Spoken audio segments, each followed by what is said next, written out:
What's up, people?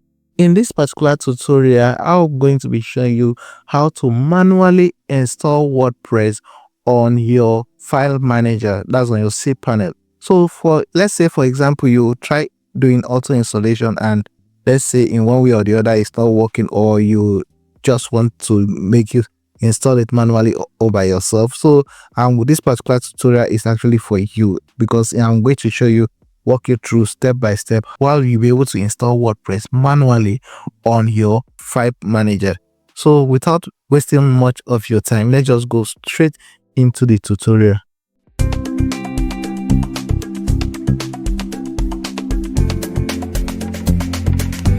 Hello everyone, you're welcome to Blast channel.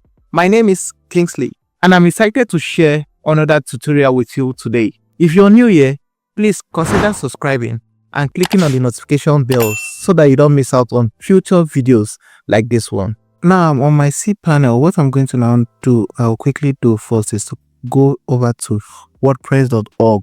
Just go to wordpress.org, once it opens, you're going to download your WordPress. So we're going to go to here, we'll download our WordPress. So you just click on here, download WordPress, and it's going to download your WordPress for you, the latest version of your WordPress. So I already have my installed downloaded already, so I don't need to download again.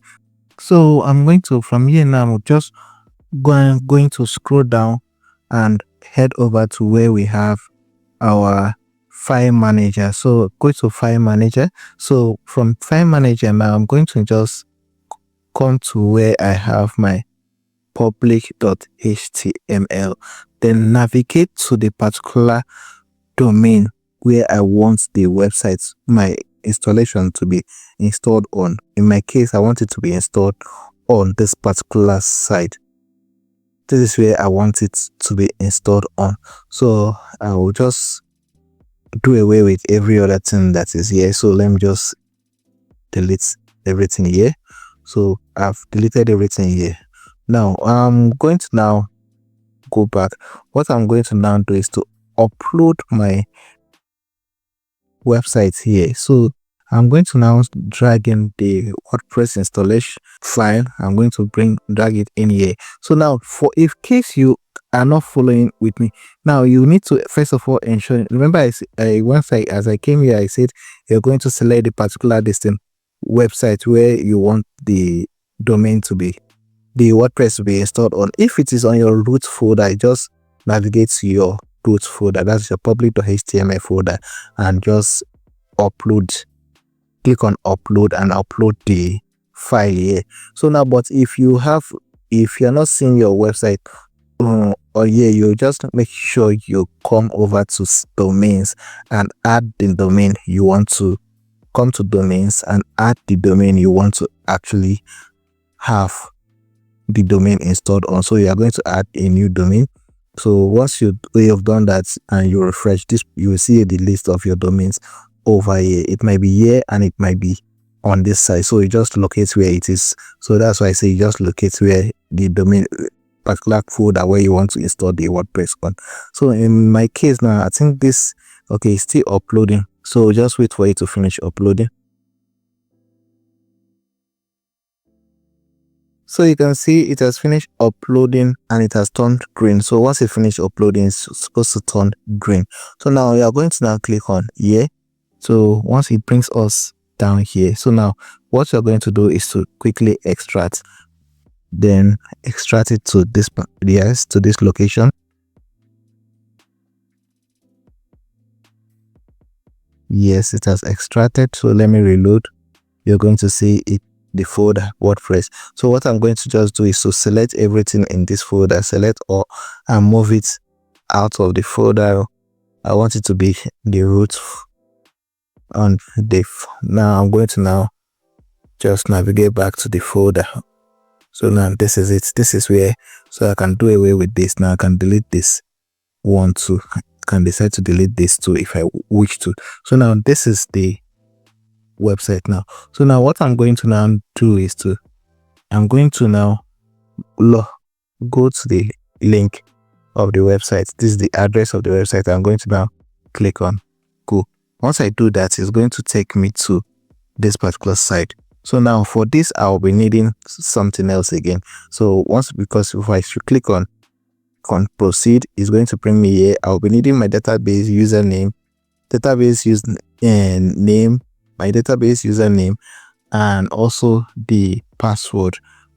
So I'll be needing this. So I have to go and get it. So now I'm going to go to do that. I'm going to go to where I have to this particular place and search for. I'll go back to I'll go scroll down. I'll go to manage my databases. So from manage my database, I'm going to now create a database. So I'm going to create this database. I'll call it DB test. Let me just call it DB test. So now I'm going to click on create database. My database has been created. So now I'm going to click on back. Then I'm going to create the database user. So I'm going to scroll down and go to where you have database user. So I'm just name it DB tester.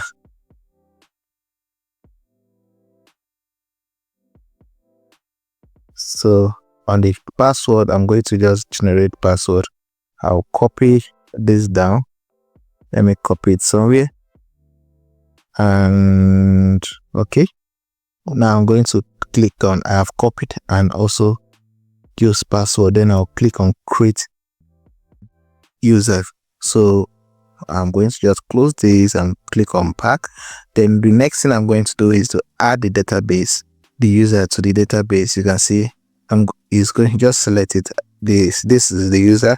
I'm adding it to this particular database. Yes. Now I'm going to click on add to database.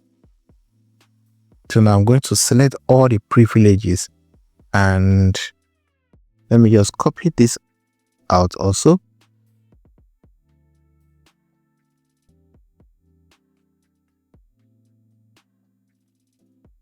So now I'm going to scroll down and save this. So always ensure you have this check before saving. So now once I've done that, I now have my database name, database username. So now on the database name, what you're going to do is this is the database name. You can see the database name. I'm going to copy it and paste it for the database name. Yeah. And the database user is what the other one we did. The database user, the username we added to the database. Now this is the database user. Then the password, I'm going to make use of this one, the username password. So this is the password.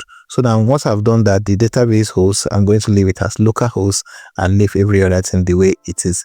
So I'm going to now click on submit.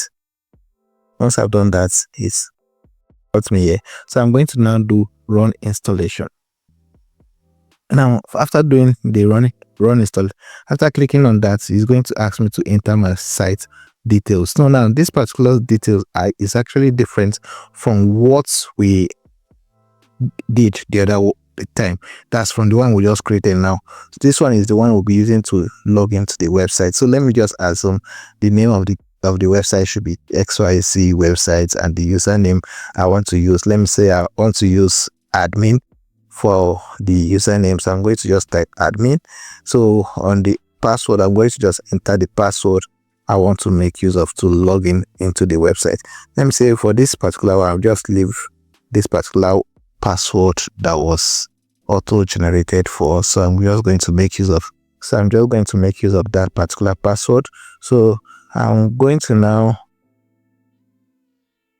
so the next thing there, you enter the admin email. So I'm going to just enter this, and do not tick this, just leave it the way it is. So now I'm going to now click on add install WordPress. So once I click on install WordPress, it's going to install the WordPress for me. So you can see the installation has been completed. You can decide to save this, but we just click on login and enter the admin and password, then click on login. You can see my installation of the website is actually completed. You can see, so I've successfully installed WordPress for my website. So now you can see this is when time I check the website, you can see this is how the installation, this is how my website actually looks like. So if you want to learn how to customize your website to your own taste, you can check other videos on this particular channel. You will see lots and lots of videos today that will guide you on how to customize your website the way you want. Thanks for watching. If you enjoyed this video, please like it, share it, and subscribe to my channel. And don't forget to turn on the notification bell so that you get notified each time I upload content like this. So this is where I'm going to stop in this particular video. Catch you in the next one. Until next time, bye for now.